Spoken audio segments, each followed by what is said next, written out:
Namastê. Namastê. Chegamos neste mini curso do atendimento de cura energética dos vícios. É um tema bem extenso.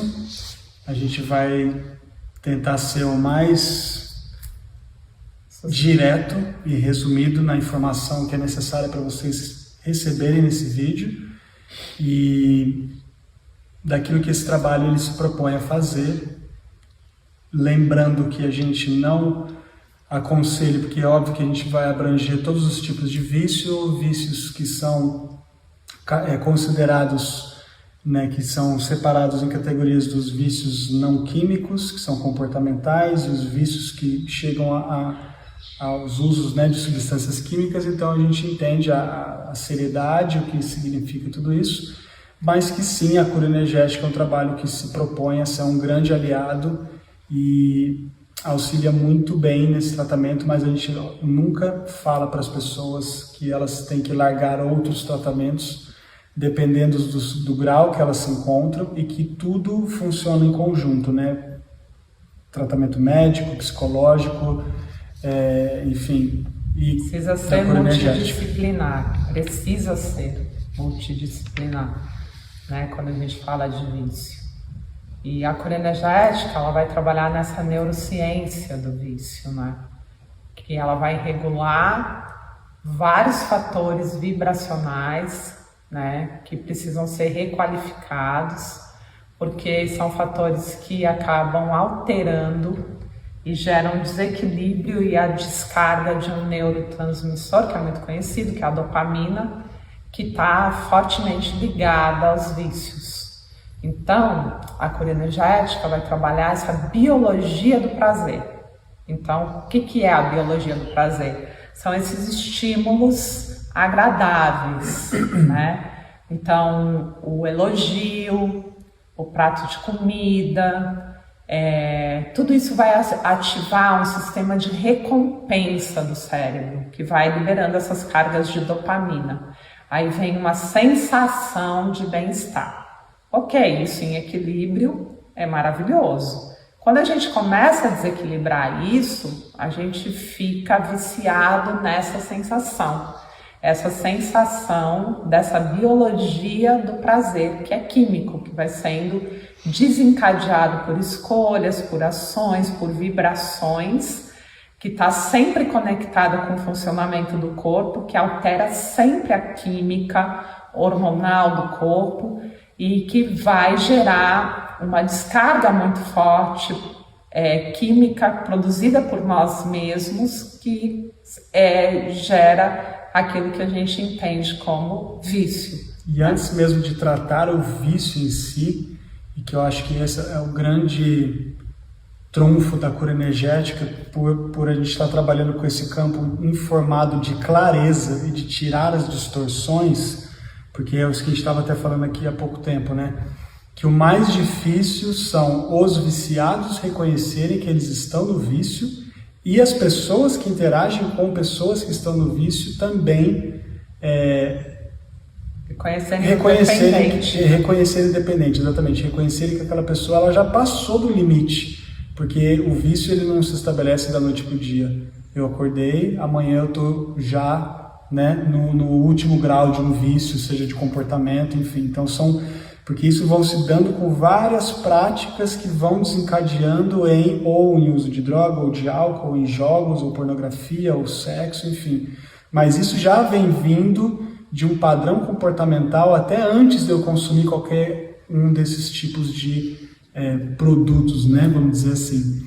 Então o principal é a gente, com esse trabalho, mesmo que seja no primeiro passo, porque tem pessoas que estão fazendo várias curas com a gente, vários atendimentos, e tem pessoas que às vezes fazem um atendimento avulso. Então o principal é que nesse curso, nesse mini curso, nesse atendimento, você possa atingir esse nível de clareza, de que você sim tem algum nível de vício, aonde está o seu vício, porque... Por onde ele está começando, que está se estabelecendo, porque é justamente isso.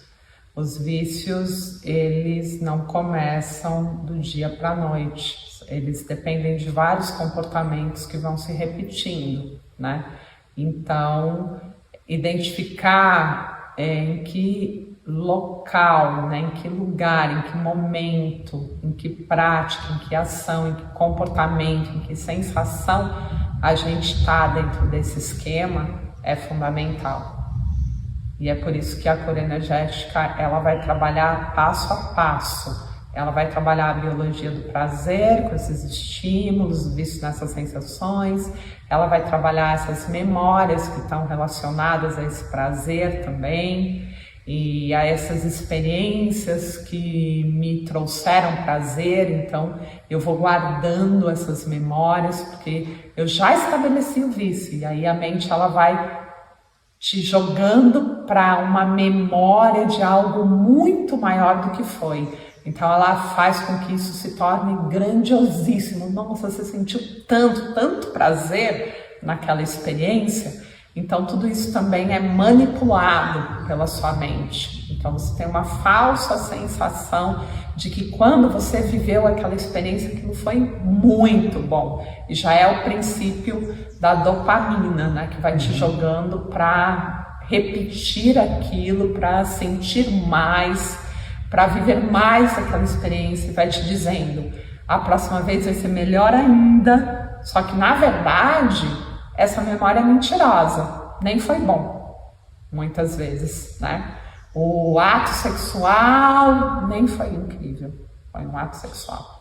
E aí você tem uma memória de que foi sensacional, que eu senti muito prazer, que foi sensacional, maravilhoso. E aí a dopamina vai te jogar para buscar essa sensação novamente, né? Então essa memória, ela precisa ser trabalhada, e a gente só consegue trabalhar todas essas questõezinhas que são vibracionais, porém também desencadeiam toda essa fisiologia, né? Essa interação fisiológica e química com a cura energética. Por isso a gente tem que integrar, né, todos esses tratamentos. E a gente vai falar um pouquinho sobre isso. A gente vai falar sobre as drogas também, que vão acionar esse sistema bioquímico, comportamentos compulsivos, como jogar, como comprar, né, como comer, que isso também ativa tudo isso, porque não necessariamente eu preciso usar a química de fora. Eu posso usar a química de dentro, ativando essa química e essas liberações internamente, né? E é importante entender que tudo isso é vício, que eu sou dependente dessas químicas que eu mesmo gero, né, internamente, ou que eu consumo de fora, tá? Então, ele vai trabalhar toda a questão que está relacionada a isso, equilibrar a tolerância. O que é a tolerância? Chega um momento que, por você usar aquela substância ou criar essa química interna, essa quantidade de química, ela não é suficiente, essa substância ela não é suficiente, então você se torna tolerante àquela substância, então você precisa usar mais e mais. Então você já não consegue sentir o mesmo prazer. Então você começa a ter que aumentar as suas doses, procurar repetir mais vezes para que você possa ter prazer. E além de procurar mais vezes, de forma mais escalada, né? Mais intenso. Então a coisa ela começa a ficar cada vez mais, né? Então você pode começar a se colocar em situações de mais risco. Então quando a gente fala de pessoas que ainda não perceberam, mas elas se colocam em confusões, em situações arriscadas, ou só para sentir determinada emoção, ou sensação, ou conflito, ou brigas, ou raiva, ou ciúmes. Então a gente vai entender o que gera para a pessoa chegar nesse ponto, e se ela tem aquilo que a gente entende que é a abstinência, que é essa falta de controle, quando a gente vê que passou desse autocontrole, e que realmente a pessoa ela não tem como bloquear mais esses estímulos, a gente já pode entender que isso já precisa ser tratado Que ela tá com a síndrome de abstinência. Nesse quadro de alguém que é viciado. Então, assim, é muito amplo o espectro de situações, inclusive das que não são químicas, porque é muito fácil você falar, né, ir para maconha, já tem, né, o álcool, o tabagismo, até o vício em internet, coisas do tipo jogo e tal. A gente já tem os rankings, né, falando quais são as principais, mas tem muitas outras que a gente nem sequer entende ou reconhece, como ciúmes, como dependência emocional, enfim, de muitas coisas que a gente precisa abrir o nosso olhar para o nosso próprio processo, para que a gente não se distraia e perca a oportunidade de sair desses padrões de vício, né? Que vão levar a gente para infinidades de desequilíbrios e doenças. Então a gente tem um primeiro momento que uma quantidade pouca gera muito estímulo, depois a gente tem um momento que a vida precisa ficar muito sem graça, então você tem uma sensação de que tudo é muito ruim, e uma quantidade pouca não gera estímulo, então tem que aumentar a quantidade porque a vida está muito sem graça e eu tenho que procurar prazer nisso, porque eu não encontro prazer na vida.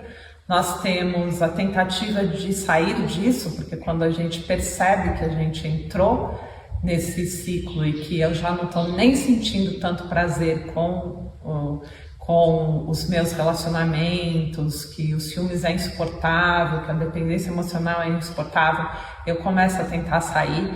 Só que quando eu vou tentar sair, eu tenho a crise de abstinência.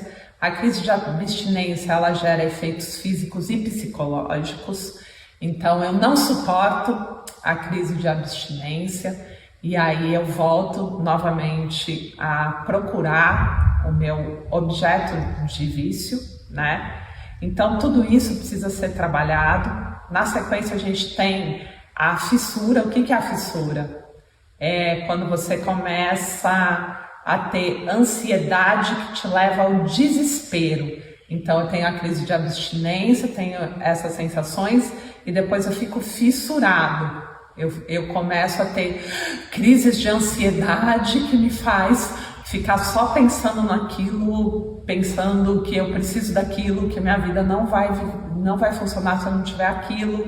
Então esse é um momento a parte da fissura dentro da abstinência. Então a gente tem várias, né, fases que fazem parte dessa neurociência, dessa anatomia do vício que precisa ser vista. E às vezes isso você leva para relacionamento, às vezes isso você leva para comida, às vezes isso você leva para internet, às vezes você leva para compra, né? Então você pode usar, mas o vício ele se estabelece principalmente por dois fatores fundamentais para você considerar vício. Um é não conseguir se livrar do objeto de vício, ou seja, se distanciar do objeto de vício. E dois, ter crise de abstinência, que envolve fissura, que envolve todas essas questões que a gente está falando, tá? Então, quando tem essas duas coisas, eu não consigo sair disso, e quando eu saio, eu tenho crise de abstinência, eu já posso ser considerado um viciado, ou seja, um dependente, né?